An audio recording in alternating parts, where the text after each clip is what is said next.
여러분은 길눈이 밝은 편이세요? 어떤 편이세요? 저는 심각한 길치 방향치인데요. 오늘은 그와 관련된 재미난 이야기를 들려드리도록 하겠습니다.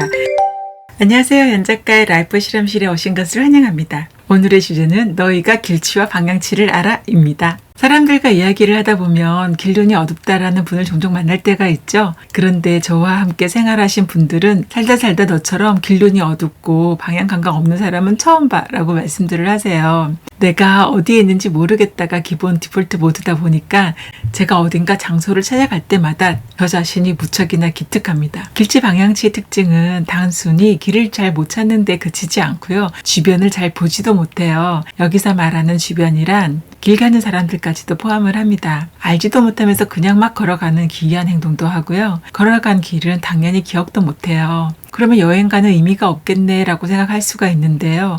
낯선 풍경이나 자연과 같은 그런 특정 장면은 기억을 합니다. 그런데 거기까지 찾아가는 길, 또 식당으로 가는 길, 호텔로 가는 길 이런 길들은 전혀 기억을 하지 못해요. 이전에는 길을 갈 때마다 늘 행인들에게 길을 물어보곤 했는데요. 다행히 요즘은 스마트폰 덕분에 길을 찾기가 한결 수월해졌습니다. 물론 길치 방향치는 지도를 잘 읽지도 못합니다. 지도 속에서 내가 가고 싶은 곳이 있는데 현실과 매치를 시키지 못해서 일단 걸어가 봐요. 그래서 지도에 내가 가고자 하는 방향과 나의 위치가 점점 멀어지면 여기가 아닌가 하고 방향을 틀어서 그쪽으로 다시 찾아갑니다. 좀 신기한 건 길치가 길을 잃어서 행인에게 원하는 곳을 설명을 할 때, 그리고 지인과 만나기로 한 장소에서 못 찾아서 헤맬 때 내가 있는 곳을 설명할 수 있잖아요. 그럴 때 서로 무슨 말을 하는지 못 알아들어서 답답해합니다. 길치가 보는 눈과 보통 사람이 보는 눈은 좀 다른가 봐요. 바깥뿐만이 아니라 실내에서도 길치와 방향치는 길을 잃어버려요. 사무실에서 방향을 못 잡을 때는 저도 늘 황당해합니다. 일반 건물은 양쪽에 엘리베이터가 있고 엘리베이터를 타고 내리면 좌우로 사무실이 있잖아요. 그런데 어떤 엘리베이터를 타냐에 따라서 사무실의 좌우가 바뀌게 되잖아요. 그러면 늘 어디로 들어가야 되는지를 헷갈려해요. 일반적으로 사무실은 여러 개 층을 쓰고 있고 빌딩을 여러 개 나눠 쓰는 경우도 있어서 그때마다 늘 헤매곤 합니다. 그리고 사무실의 구조에 따라서는 회의실에 나와서 제자리를 갈 때 엉뚱한 방향으로 또 가기도 해요. 동료들이 처음에는 제가 엉뚱한 길로 갈 때 또 다른 볼일이 있나 보다라고 생각을 했다고 해요. 제가 길치인 걸 알고 제자리는 그쪽이 아니라면서 저를 챙겨주기 시작을 했습니다. 백화점 미술관에서도 나가는 출구를 못 찾아서 물어보는 경우가 종종 있습니다. 그런 네모난 공간인데 제 눈에만 출구가 안 보이는 거예요. 이런 저에게 코엑스 같은 곳은 완전히 개미 지옥이에요. 그렇지 않아도 방향을 늘 잃어버리는데 코엑스는 길이 상당히 복잡하잖아요. 게다가 주기적으로 공간을 또 확장하다 보니까 아예 그 속에 들어가면 여기가 어디지? 하고 늘 고민하게 됩니다. 주요 매장은 점으로 기억하고 있는데 역시나 점과 점은 연결을 못 시키고 있어요. 더 황당한 건 제가 코엑스와 연결된 아셈타워에서 근무해 본 적이 있다는 점입니다. 남편은 바닥에 파란 선을 따라서 걸어가라, 지도를 봐라 라고 말을 하는데요. 완전 속이의 경읽기입니다. 길치 방향치는 누군가가 걸어갈 때는 더더욱이나 아무 생각이 없고요. 저보다 한 발 앞서서 누군가가 걸어가고 있으면 그 사람 뒤 꽁무니를 별 생각 없이 쫓아가요. 남자 화장실로 들어갈 뻔한 적도 있고요. 남편 따라가다가 운전석까지 졸졸 쫓아가는 일은 늘 있고요. 다시 조수석으로 쫓겨나요. 저로서는 좌우 동서남북을 아는 사람이 너무 신기하고요. 지하에서 지상의 방향을 잡고 나아가는 사람은 초능력자로 보여요. 저에게 길치라는 엄청 많은데요. 그중에 가장 황당했던 건 제가 살고 있는 아파트 지하 주차장에 제 지인과 함께 지나갈 때였습니다.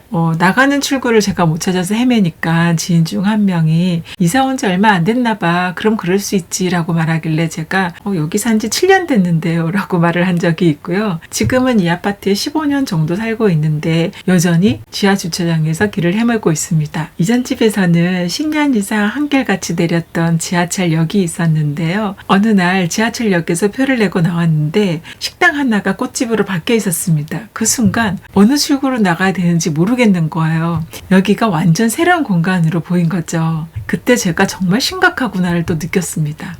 한때는 뇌에서 길과 방향을 담당하는 부위가 해마라는 사실을 깨닫고 혹시 치료법이 나오지 않을까 하고 내심 기대한 적이 있는데요. 여전히 소식은 없습니다. 몇 해 전에 길 잃은 사피엔스의 뇌과학이라는 책을 읽었는데요. 저 같은 사람을 위한 책인 줄 알았어요. 그런데 아쉽게도 길찾기와 관련된 인간 역사와 뇌 연구에 관한 책이었습니다. 그래도 하나 건진 건 있었는데요. 지능과 방향 감각은 무관하다는 거. 그나마 다행이죠. 아들이 어릴 때 자기가 자라면 할머니, 할아버지, 엄마, 아빠에게 좋은 선물을 해주겠다라고 말하면서 저에게는 차를 선물해 주겠다고 한 거예요. 엄마가 워낙 심한 길치 방향치 운동치다 보니까 운전을 하지 못한 게 안쓰러웠나 봐요. 그래서 제가 엄마는 차만 사주면 안 돼. 기사까지 같이 붙여줘야 돼 라고 이야기를 해주었고요. 그게 만약에 안 되면 내가 연구를 해서 엄마 머리에 칩 좀 넣자. 그래서 엉뚱한 길로 가면은 뇌에 전기 충격을 빠박 줘서 다시 바른 길로 갈 수 있게 좀 해줘 라고 이야기를 해준 적이 있어요. 아들은 지금 뇌과학을 공부하고 있는데요. 다행히도 엄마에게 전기 충격 주는 연구는 하고 있지 않다고 해요. 제 마지막 소원이라고 하면 길거리 모든 차가 자율주행차로 바뀌어서 제가 운전을 하지 않아도 원하는 곳을 자유롭게 갈 수 있는 그런 미래가 되었으면 하고 꿈꾸고 있습니다. 아들이 이런 말을 한 적이 있어요. 엄마, 초식동물은 시야가 넓잖아. 거의 350도로 주변을 살피면서 위험에 대비하거든. 그런데 육식동물은 먹잇감 하나만 바라보니까 시야가 좁아. 엄마는 육식동물의 눈을 가진 것 같아 라고 말하는 거예요. 그래서 설득력 있는데 라고 말해주었더니 아들이 그런데 엄마는 그 중에서도 티라노사우루스의 눈을 가진 것 같아. 주변은 안 보고 앞뒤 가리지도 않고 그냥 질주하잖아. 아마 간 길도 기억 못할걸? 이라고 하는 거예요. 그래서 제가 맞아 그런 것 같아. 머릿속에 아무것도 기억하지 못하고 몇 개 장소만 기억을 하고 있어. 연결이 안 돼. 라고 이야기해 줬어요. 그런데 이해를 받은 것 같으면서도 왠지 욕 들어먹은 것 같기도 했어요. 남편과 주변 사람들이 처음에는 네가 관심이 없어서 그래 라면서 훈련을 시키려고 했어요. 그런데 1년, 10년, 15년이 지나자 결국 포기를 했습니다. 저도 길을 익히려고 무지 노력을 했는데요. 에너지 소모가 정말 장난 아니었습니다. 길을 아무리 외우려고 해도 방향 자체에 대한 개념이 없다 보니까 이 모든 길을 다 암기할 수가 없잖아요. 이건 마치 덧셈의 원리를 깨닫지 못한 채 1 더하기 1은 2, 1 더하기 2는 3을 외우라는 것과 마찬가지로 들렸습니다. 저희 남편은 저와 정반대인데요. 살아있는 내비게이션이에요. 이 사람 눈에는 제가 얼마나 기가 막혔겠어요. 제가 혹시나 하고 나무 위키에 길치 방향치를 검색해 본 적이 있습니다. 거기 놀랍게도 정리가 아주 잘 되어 있었는데요. 읽다가 너무 웃긴 게 누가 저를 연구하고 썼는 줄 알았어요. 특히 길치를 대하는 법을 보고는 좀 감탄을 했습니다. 집안이나 마당에서도 이상한 길로 간다? 같은 길을 돌아올 때는 다른 길로 인식을 한다? 잘 다니던 길도 바뀌며 혼란스러워한다. 핸드폰 앱은 신의 축복이지만 100% 믿을 수는 없다. 완전 제 이야기인 거예요.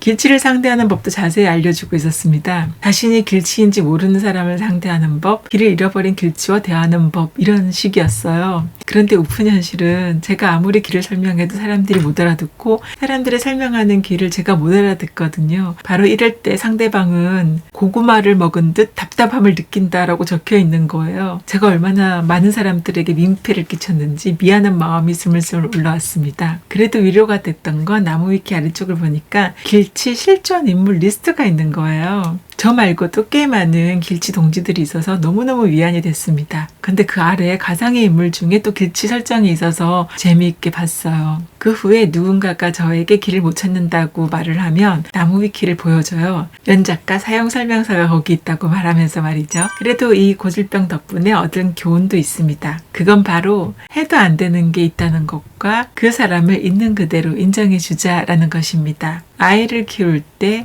회사에서 사람들을 대할 때 저도 답답함을 느낀 적이 있거든요. 그때마다 저의 길치를 떠올려 보곤 해요. 그러면 그 상대에 대해서 좀 더 이해하기 쉬워집니다. 이것이 길치 인생이 알려준 가장 큰 선물이 아닐까 생각해 봅니다. 오늘의 영상은 어땠나요? 여러분 주변에 길치와 방향치가 있다면 답답하더라도 조금 더 보듬어 주셨으면 좋겠습니다. 다음에 좀 더 재밌는 영상으로 찾아뵙도록 하겠습니다. 이건 1 더하기 1은 1, 또 시작이네. 1 더하기 1은 2라고